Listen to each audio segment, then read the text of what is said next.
Alhamdulillah, salatu wassalamu ala rasulillah, falenderojmë Allahun, Zotin e gjithësisë, mirësitë dhe bekimet e tij qofshin profetin sallallahu alaihi wasallam. Siç e kemi bërë traditë, u lëvim mas xumaje për të parë pyetjet që mund të kenë vëllezërit dhe motrat. Duke hyrë Zoti xhelalu na dhuroj dije të dobishme, na mundsoj vepra të mira. Duke hyrë Zoti që na bëj dobi me dijen që na jep, e ta bëj dijen që na jep të dobishme për ne. E të na shtoj Zoti diturinë dhe urtësinë. Inshallah tala po fillojmë me pyetjet që kanë ardhur kështu të shkruara. Edhe kush ka pyetje nga vëllezërit direkt, mund të bëj pyetje direkt duke ngritur dorën, ka asnjë lloj problemi.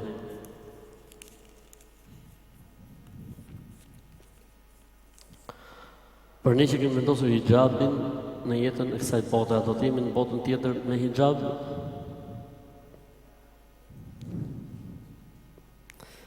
E rëndësishme është me fitu xhenetin.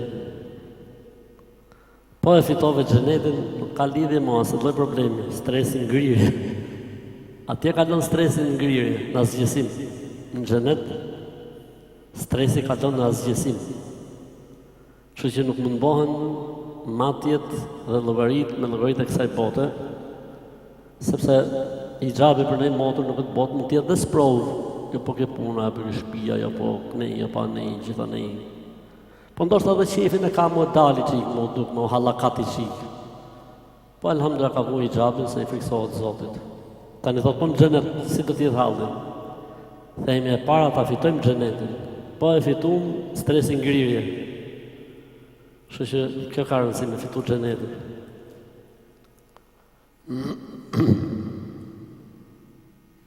A është haram në Islam me i bot dikujt blok? Jo, ma halal është. Nga njerë mund t'jetë vajxhib. Unë për shembull më vjen dorës shumë. Mua më vjen dorës me bo blok. Kur shoh në një që ka problematika, halle ose siklete, që unë si përballoj dot, i fusit blokën e gjej hoç tjetër. Kush i ka rrugë të syzet e bukura? Dhe të interesohet. Më shkojnë apo nuk më shkojnë? Ha? Tu jetë? Okej. Si tu a shpjegojmë njerëzve që mishi derë dhe alkooli janë haram në Islam? Duke i treguar jetën e Kuranit. Ka thonë Zoti në Kuran, surja kaq, ajeti kaq.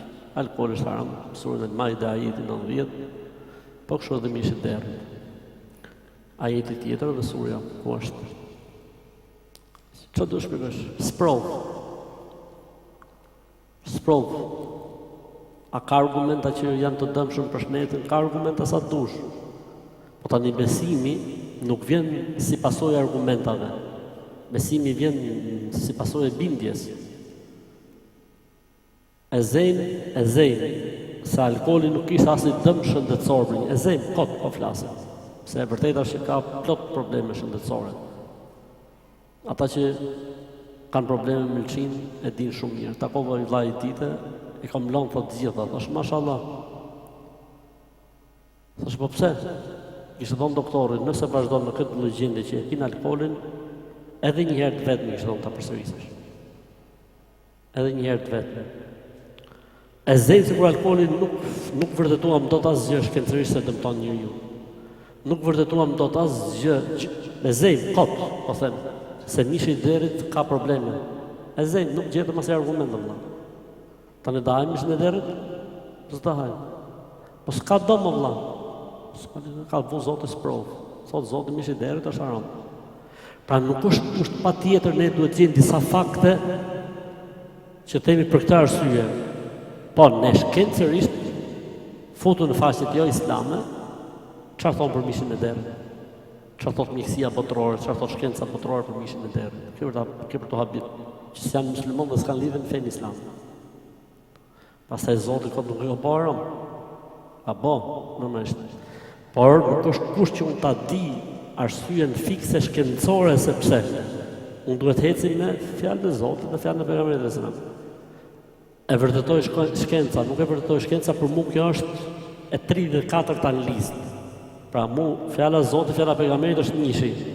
33 vende bosh, pastaj vjen se sa zhbuloi shkencën në shekullin e 20 apo 21 apo 22. është 34-ta, 33 vende bosh. Fjala e Zotit dhe pejgamberit njishi, 33 vende bosh fare, pastaj shekullin e 21 u zbulu kështu. Alhamdulillah. Alhamdulillah. Ne e dim shpirt dhe zemër që Zoti se ka ndalu kot. Se për shembull ato muslimanët e viteve 1000 që se kanë ditë shkencërisht çfarë është ndalu mishi i derrit. Kanë pas përgjigje ata? S'kan pas. Kështu që kjo është provë. Besimtari largohet, kaq. Jo besimtari ha. Pa mund të hajë dhe besimtari, por mund të hajë. Por është gjunafçar, nuk del nga feja. E zemë se dikush hangër mish derrit, ka dalë nga Islami? Jo. Po çfarë është ky tipi? Gjunafçar. Ne gjithë problemin e kemi me atë që thotë s'ka gjarë vlla, se hahet në gjithë botën. Pa sa i shishëm është mish i derrit për Zotin. Betohet në Zot. Ose si ata që thanë, ka qenë një plom haram, po Muhamedi harroi se ku ishte ajo ploma, astaghfirullah, e në tha gjithë haram.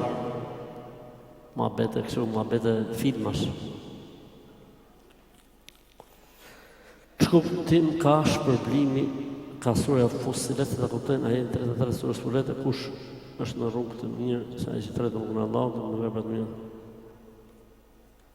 Ftesa në Islam, ajeti 33 surës Fussilet flet për ftesën në Islam. Domethënë, nëse njeriu bëhet sebeb për dikë tjetër, shpërblimi është i madh shumë.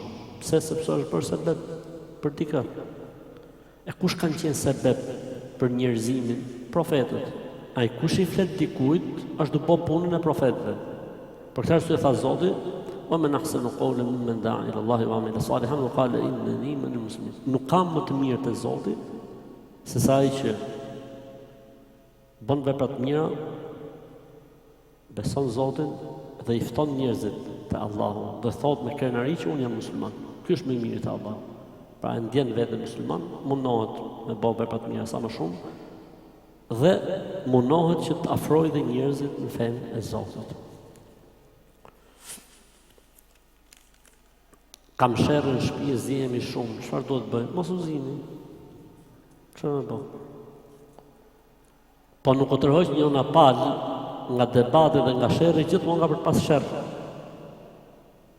Sherr do thot 2 palë kacafitën.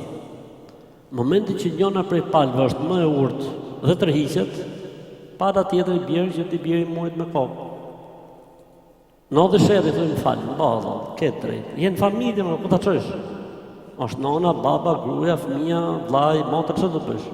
Më fal, më bëh halal, ketë drejtë.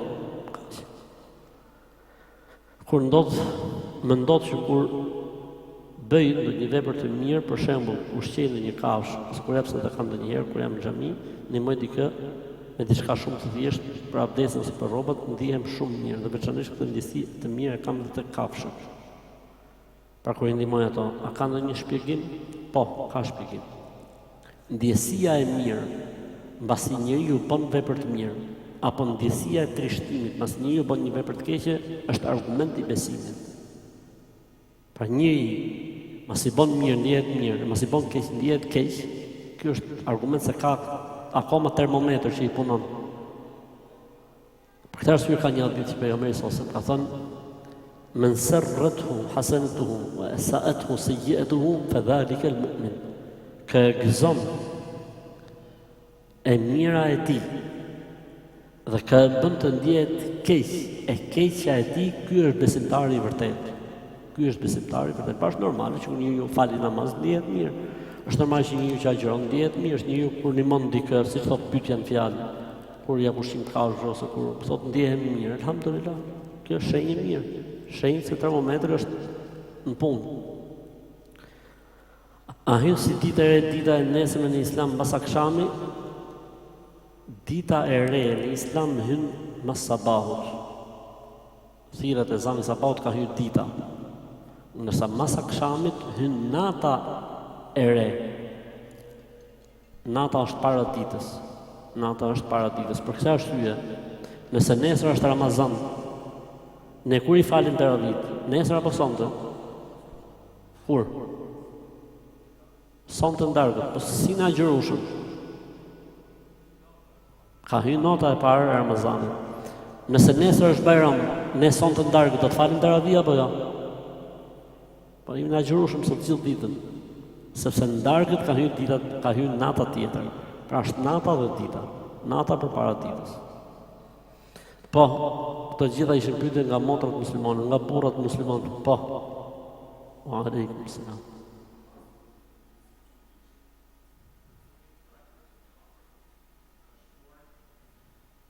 Ka shku në Qadër, po. Ka bë haxh apo umrën?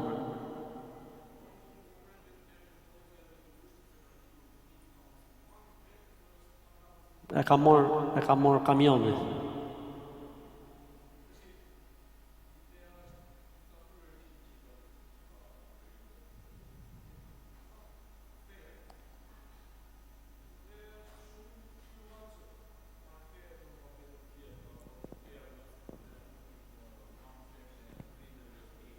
Kam çfarë?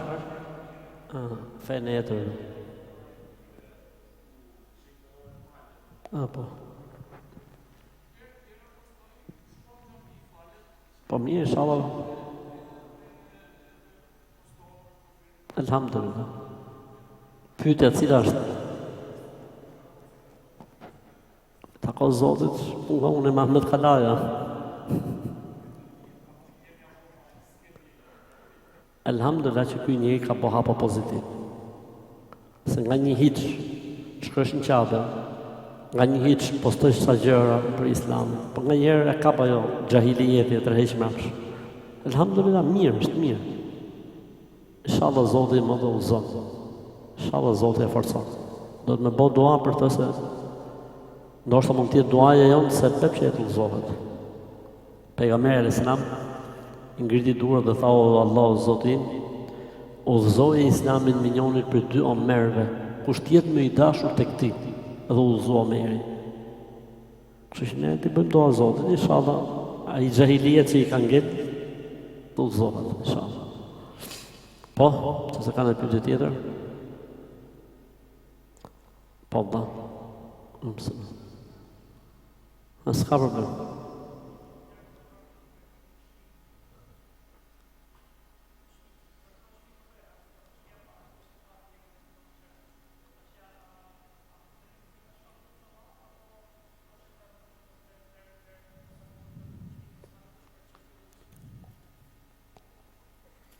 Falet ky fal 5 vaktet. Musliman. Po ndoshta ka pyetur burr, nei hoxhi ka thonë nei hoxhi s'ka problem se është shtëpia parë. Si ti e çka kanë? Ç'po na duhet? A kemi ne hall për vete? Bismillah, thot Imam Mahmed, ka vendosur hijabin në muajin e Ramazanit, në momentin që vendosa. Kam menduar që kjo gjë është obligim dhe duhet ta bëj. Elhamdulillah bëra. Fillimi ishte pak e vështirë, pastaj u mësova dhe u përshtata. Rregulla e lidhur me hijabin nuk i di, po të them që hijabi është obligim për femër. Faktikisht kam frikë se nuk e përmbush aq sa duhet hijabit, sepse bëra diçka që nuk është haram. Vaj pyeti nëse isha e fejuar, e martuar me dikë dhe unë thash jo. Nuk jam.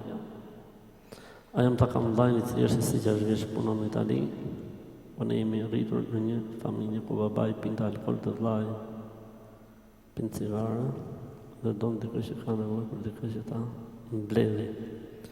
E kur ajo ishte në Itali, më kërkoi një foto, më shihte vllai i saj dhe unë nuk e çova foto, por vendosa një foto profili, një WhatsApp për 5 minutë dhe pastaj ajo që normalisht edhe vllai i saj e pa. Dhe tani pyetja është, hajtë, a kam marrë mos e gjëra unë që e kam bërë këtë që, inshallah, a u feju të pak të? Apo jeni akoma në muhabete, negociata? Po ti më mirë që është e foto që hapet i herë, sa e ke vonë aty në WhatsApp, me ta pa edhe kina. Po si vazhdoj për historia, çfarë ndodhi, u fejut? Apo jeni në bisedime?